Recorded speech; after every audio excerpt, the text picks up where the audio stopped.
And I think with imaging experiments, with more controls, I think one can get at this. Is there a difference for short-term exposure to have insight therapy versus interpersonal therapy or cognitive therapy that vary in a fairly systematic way in the degree of insight they provide? In psychotherapy, does the psychotherapist effect some change in the brain of the person who is undergoing psychotherapy? Yes, absolutely. We should be able to document that. What changes? Anatomical changes. I mean, insofar as therapy works and behavior in the patient persists over time, I presume you should be able to see this anatomically. And there's beginning evidence for this.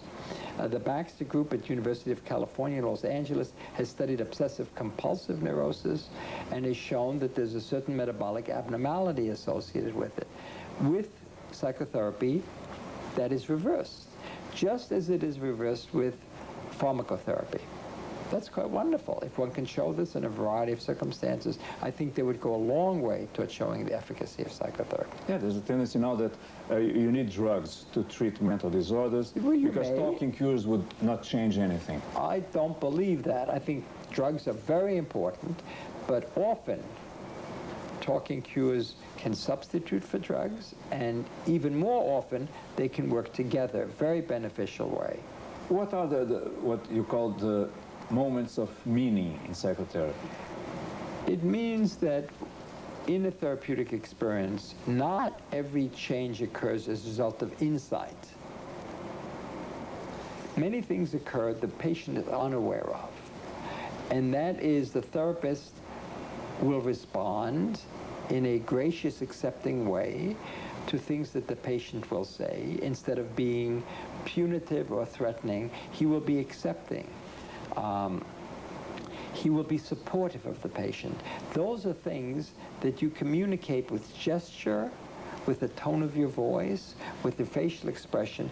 They're not communicated as insights. They're not related to your childhood, to your current romantic or business relationships. So these are non-verbal, unconscious communication that nonetheless give the patient a feeling of confidence, of support, of trust that allows the therapeutic procedure to move on.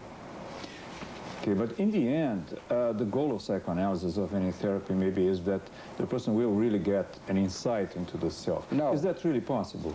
Yes, it's possible, but that's not the only goal. The goal is to make the patient function better. And I think increasingly one feels that some of those changes in function are not simply related to insight. They're due to the fact that the patient has an opportunity to re-experience certain traumatic or painful or awkward or embarrassing events in a trusting, comfortable relationship. You said in your Nobel acceptance lecture that the most exciting thing for you was to work in a lab. I like very much the book. Yeah, what is exciting about, for instance, you worked with this sea slug, Aplysia, right? Yes. And for many years you were devoted to studying this. I still spend a lot of time on Aplysia. Yeah. It's fantastically interesting to be able to take a complex problem like learning and memory and see how a snail learns a simple task and to see what goes on in the brain is just a privilege. And I find it very exciting to show up every day and talk to people, talk to my friends on the phone. You know, for most people who enjoy science, it's like a game. You're like a child all the time. You find out how things work. You can take them apart, you put them together again.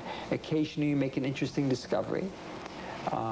It's a very privileged life, being a university professor and doing science. A very privileged life. One other thing that excites you is this new technology of imaging, brain imaging. Yes. So it's going to be possible, as you wrote, that, for instance, you can test if a psychotherapy is efficient? Yes, I don't see why not. How? Yes. What will happen? You're going to see what? Well, we image you, and we see, for example, that you are too modest, right? Your superego is too large. but we find out which structures are involved in superego function. We take you into treatment, we shrink the superego a little bit, and we see whether or not this produced anatomical changes. I mean, I don't think this is so far-fetched. I mean, I think over 20 or 30 years, one could really make progress here. There was a recent film, it was more of a joke, that it will be possible to erase certain memories. For instance, the memory of a certain person that you broke up with, and then you probably saw that film. No, I don't go to the movies very much. The Eternal Sunshine of the, well, I forgot the title. My memory is not that good. So is that going to be possible, to eliminate certain memories? That's a very controversial issue. But I don't think the function of psychotherapy is to eliminate memories. If anything, it's to expose memories that have been sort of pushed into the background. You know, I think life is a rich series of experiences, and insofar as it's possible, there are limitations. It is important for people to come to grips with their experiences and to incorporate it into their character structure. You learn from your disappointments, your defeats, your errors in a very important way, and we should not try to push those aside. So I'm a strong believer in trying to handle one's memories effectively. Now, obviously, you don't want to spend the whole day thinking about the fact that you were just turned down for a date by somebody that you called up or that you're disappointed in some way. I think a healthy personality knows how to devote most of one's time to the effective and good and happy things that are occurring, and to pay less attention to the things that are disappointing and frustrating. I saw how in the University of Pennsylvania they are doing brain imaging of monks and Buddhists in meditation, and they claim that you can see the relationship with God in the brain. It is wonderful, the nature of mystical experience, religious experience. And I'm not religious. I mean, I'm Jewish, and I occasionally go to synagogue, but I'm not a deep believer. But I must tell you that when I go to synagogue and I participate, I love the chanting of the synagogue. I feel very good about it. I realize it's a completely mystical experience. It's sort of a cultural bonding as well as some communication with some unknown higher source. So I can understand that there would be brain changes associated with it. And people who meditate claim, and I fully believe that it's beneficial for them, that it's relaxing. And many physicians recommend relaxation therapy of various kinds to patients. To the millions of people who suffer from mental disorders like depression and other things, what is the hope right now? Look, when I started in psychiatry in 1960, there was no treatment for schizophrenia. It was just emerging. The treatments for schizophrenia and depression and anxiety states were just beginning. Go back 10 years, 1950, zero. So in 50 years, psychiatry has moved from being the most ineffective treatment modality in all of medicine to being moderately successful. I mean, we're pretty good with depression. We can really handle depression pretty well. Schizophrenia, we treat some aspects of the disease well. The most important we don't treat well. Anxiety states we can be helpful with.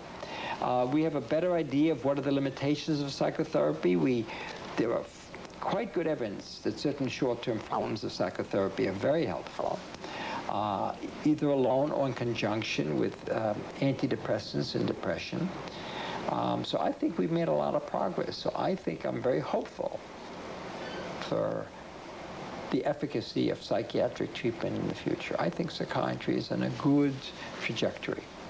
Isn't it amazing that, going back to the slug, that such simple animals, not the mental, but the process of the neural process is the same as in our brain. But this is one of the great lessons of all of biology. This is from Darwin on, from 1860, we've appreciated that evolutionary processes are conserved. A snail has fear. It has to escape from predators. It has to move away from dangerous situations. You and I have fear systems. You know, if we see somebody pointing a gun at us, we move away. If somebody's about to hit us, we move away. If we learn that food is bad, we avoid it. So we have built in a series of mechanisms that you can find already in snails. So there are certain conserved evolutionary processes. People have shown over and over again that the molecular mechanisms underlying that conservation is also conserved. The behavioral conservation is conserved. I think that's wonderful, and it's no longer astonishing. It was astonishing when it first emerged.